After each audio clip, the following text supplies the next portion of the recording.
NIT news, सच आपके आगे। नमस्कार, आप देख रहे हैं NIT न्यूज़। उत्तर प्रदेश के उप मुख्यमंत्री डॉक्टर दिनेश शर्मा ने टूला विधानसभा में होने वाले उपचुनाव को लेकर कार्यक्रम को संबोधित किया।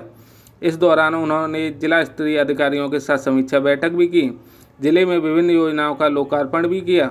आपको बता दें, उप मुख्यमंत्री डॉक्टर दिनेश शर्मा का हेलीकॉप्टर टूला के ठाकुर वीर सिंह कॉलेज के मैदान में उतरा, जहां पुलिसकर्मियों द्वारा उन्हें गार्ड ऑफ ऑनर दिया गया। इस मौके पर प्रभारी मंत्री मोती सिंह समेत स्थानीय नेता और प्रशासनिक अधिकारी भी मौजूद रहे। टूला से विवेक शर्मा की खास रिपोर्ट।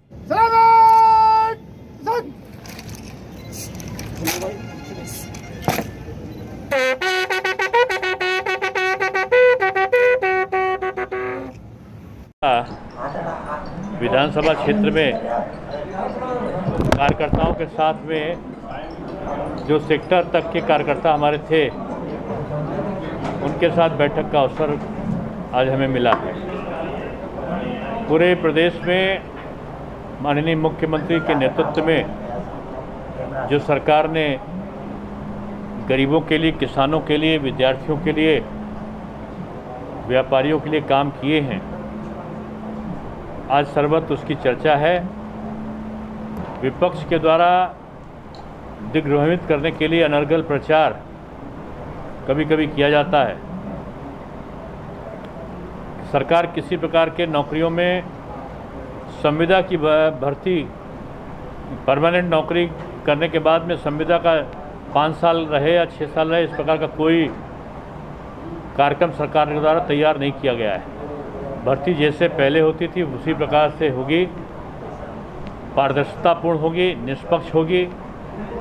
जितने खाली पद हैं सभी विभागों में सरकार ने उनको विज्ञापित करने के आदेश दिए हैं। 3 लाख के आसपास भर्तियां पहले हो चुकी हैं। लाखों भर्ती पुलिस में, शिक्षा विभाग में, ग्राम विकास में, नगर विकास में, अन्य विभागों में अलग अलग तरीके से हुई हैं।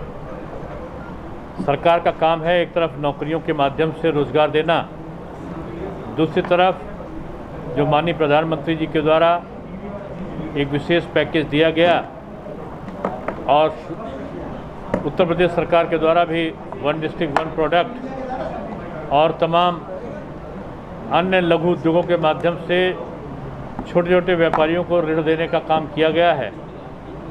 उनसे यही केवल है कि उद्योग धंधे लगें, व्यापार फले फूले, उसके माध्यम से रोजगार का सृजन हो। ये भी सरकार की प्राथमिकताओं में से एक है। पूरी जगह पर सरकार ने जिस प्रकार चाहे आवास देने का काम हुआ हो, चाहे शौचालय निर्माण का काम रहा हो, चाहे गैस सिलेंडर देने का काम रहा हो, चाहे सरकार के द्वारा घर घर बिजली देने का काम रहा हो, चाहे किसान की सम्मान राशि देने का काम रहा हो, या किसान बिल के माध्यम से किसानों के अधिकारों को बढ़ाने की बात रही हो, सरकार ने चहुमुखी तरीके से जो विकास किया है उसका सीधा प्रभाव उत्तर प्रदेश में आने वाले उपचुनाव पर भी पड़ने वाला है। और ये देखकर मुझे खुशी हुई कि मैं परसों उन्नाव था, आज यहाँ आया हूँ। उन्नाव में भी एक चुनाव हो रहा है वहाँ पर, और यहाँ पर जो देखने को मुझे मिला, चारों तरफ 8 जो विधानसभा में उपचुनाव होना है, सभी जगह भारतीय जनता पार्टी की बढ़त अभी से दिखाई पड़ रही है।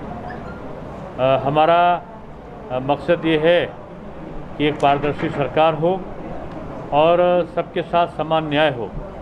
माफियाओं के निर्मूल के लिए सरकार जिस कठोरता के साथ में काम कर रही है, बड़े बड़े माफिया उत्तर प्रदेश छोड़कर भाग गए हैं, या तो कहीं ना कहीं अन्य प्रदेशों में जेलों में या उत्तर प्रदेश के ही जेलों में अपने आप को निरुद्ध करा रखा है। सरकार का काम है एक पारदर्शी शासन देना और इस शासन के माध्यम से आम आवाम के लिए उनके अधिकारों की रक्षा करना, ये सरकार का काम है। तो मैं यही कह सकता हूँ कि आज आप देख रहे हैं कि जो हमने काम किया है, विकास काम किया है। अगर शिक्षा के क्षेत्र में देखें, 2.5 महीने परीक्षा चलती थी, हाई स्कूल इंटरमीडिएट में हमने केवल 12 दिन और 15 दिन में परीक्षा करा के समय से रिजल्ट भी निकाल दिया है। तो ये एक काम है, चाहे वो शिक्षा में हो, चाहे कृषि के क्षेत्र में हो, चाहे व्यवसाय के क्षेत्र में हो, चारों तरफ सरकार ने काम किए हैं। और जो आने वाले समय है उसमें शिक्षक क्षेत्र के भी और स्नातक क्षेत्र के भी चुनाव होने हैं उनमें, और साथ में उपचुनाव जो होना है उनकी तैयारी के लिए हमारा कार्यकर्ता पूरी तरीके से तैयार है और चुनाव में भारतीय जनता पार्टी की जीत निश्चित है। ताज़ा खबरों के लिए NIT न्यूज़ चैनल को सब्सक्राइब करें और बेल आइकन को प्रेस करें।